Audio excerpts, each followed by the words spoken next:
नासे नाचिले ते पुनरपी दिसे हे घटिका यंत्र जैसे परी भ्रमेगा नाही उरो आले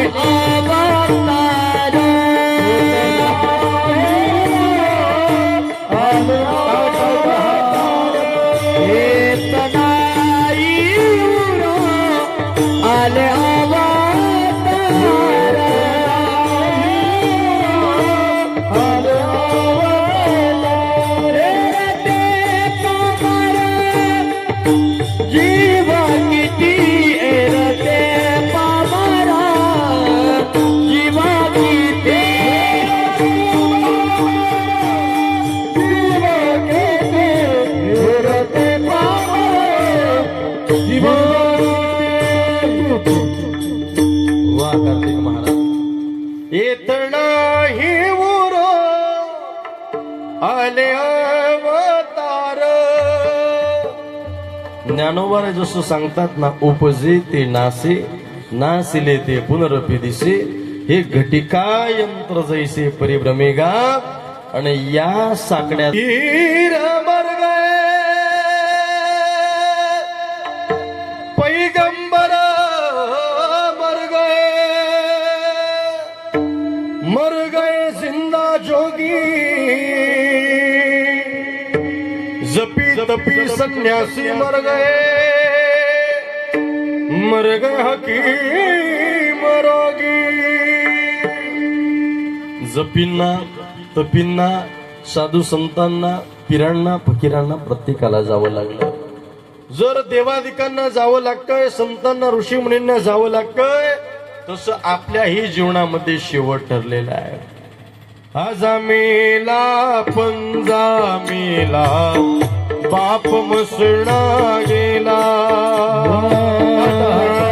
मेला पंजा मेला बाप मसणा गेला. आजा मेला पंजा मेला बाप मसला गेला. आजा मेला पंजा मेला बाप मसणा गेला. देखत देखत ना तो पंतो ओ देखत देखत ना तू पंतो तोही तैसा झाला. देखत देखत ना तू पंतो तोही तैसा झाला. जसं देवादिकांना जावं लागलं, ऋषी मुनींना जावं लागलं, तसं आपली लिस्ट महाराजांनी सांगितली. आज मेला पंजा मेला बाप मसना गेला. देखत देखत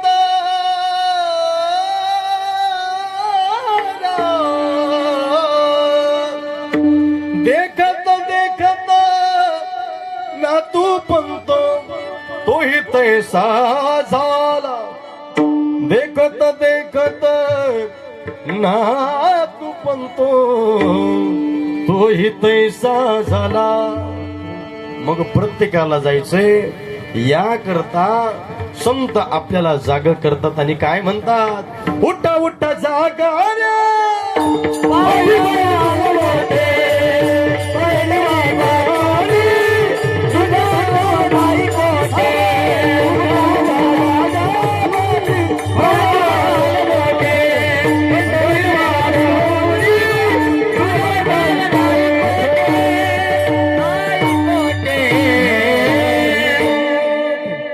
उठा उठा जागा रे पाठी भय आले मोठे पंढरी वाचोनी तुझा ठाव नाही कोठी. मृत्यू प्रत्येकाचा अटळ आहे. पण ज्ञानोबरायांच्या ओवीचं आपण जर त्या ठिकाणी बघितलं तर ज्ञानोबा म्हणतात उपजे ते नासे, जन्माला आलं मरावं लागेल. पुढे ज्ञानोबरांनी सांगितलं नासले ते पुनरपी दिसे. याला काय कारण? तर महाराज म्हणतात मेला त्याला पुन्हा मृत्यू लोकात यावं लागतं. कशा करता? 2 कारण महाराजांनी सांगितली. एक, या मृत्यू लोकामध्ये जीवन जगत असताना जर वासना गुंतली तर महाराज म्हणतात जड भरत राजा हरणे गर्भा गेला, गाला तो घातला वासनेने. वासना. आणि दुसरी गोष्ट सांगितली कर्म कर्म कर्म. जर कर्म या मृत्यू लोकामध्ये शिल्लक राहिलं तर पुन्हा या मृत्यू लोकामध्ये जन्माला यावं लागतं. हे 2 कारण ज्ञानोबांनी सांगितलं. महाराज कर्माला एवढं मोठं प्राधान्य आहे का? हो, हे जीवनच कर्मप्रधान आहे. कर्मप्रधान आहे, जीवन आहे. जसं आपण कर्म करू त्या पद्धतीने आपल्याला फळ मिळणार आहे. तुम्ही म्हणताल महाराज खरंच का, नक्की का, खरंच का? हो, कर्म जसे कराल त्या पद्धतीनं फळ मिळणार आहे. थोडक्यात सांगून जातो, आज जर आपले चांगले दिवस आहे तर समजून चालायचे याच्या अगोदर आपण चांगली कर्म केली त्याचं हे फळ आहे. आज जर आपल्यावरती वाईट दिवस आहे तर समजून चालायचं आपण चांगल्या दिवसामध्ये चांगलं कर्म केलं नाही त्याचा हा तोटा आहे. पण ऐका ना, मग आता जर वाईट दिवस चालू आहे तर आता चांगली कर्म करा, पुन्हा चांगल्या कर्माचं फळ तुम्हाला चांगलं मिळेल. महाराज आमच्या गावामध्ये चांगलीही कर्म करणारी मंडळी आहे आणि वाईटही कर्म करणारी मंडळी आहे. पण दोघही मेले की त्यांना तिथेच नेल्या जातं. कुठं? दवाखान्यात, मग स्मशानभूमीमध्ये. चांगल्यालाही तिथंच नेल्या जातं, वाईटालाही तिथंच नेल्या जातं. मग महाराज चांगले कर्म केला त्याचा फायदा सांगा, वाईट कर्म केला त्याचा तोटा सांगा. महाभारतामधला प्रसंग आहे, तुम्हा सर्वांना माहित आहे. एका बाजूला कौरव आहेत आणि एका बाजूला पांडव आहेत. महिला मंडळ सांगा बरं, पांडवांचे कर्म कसे होते? चांगले होते ना? पांडवांचे कर्म कसे होते? चांगले होते. आणि कौरवांचे कसे होते? वाईट कर्म होते. कर्माला एवढं मोठं प्राधान्य आहे. श्री कबीर महाराज किती सुंदर पद्धतीनं वर्णन करतात, ऐका महाराज. पांडवांनी चांगले कर्म केले त्याचा फायदाही चांगला झाला, वाईटांनी कौरवांनी वाईट कर्म केले त्याचा तोटाही वाईट झाला. किती गोड पद्धतीने कबीर महाराज सांगतात, ऐका. कौरव पांडव दोनों भाई, कौरव पांडव दोनों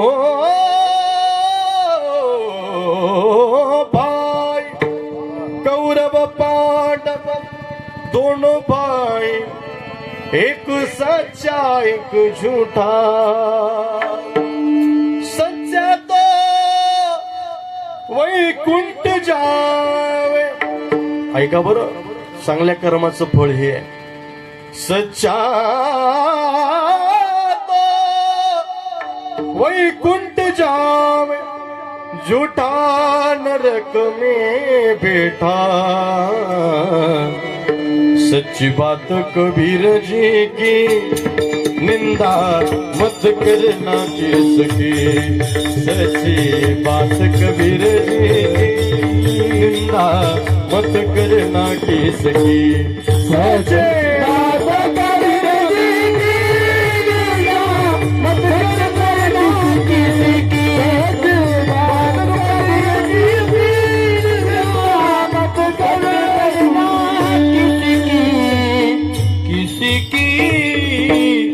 कर्माचं हे फळ आहे. चांगल्या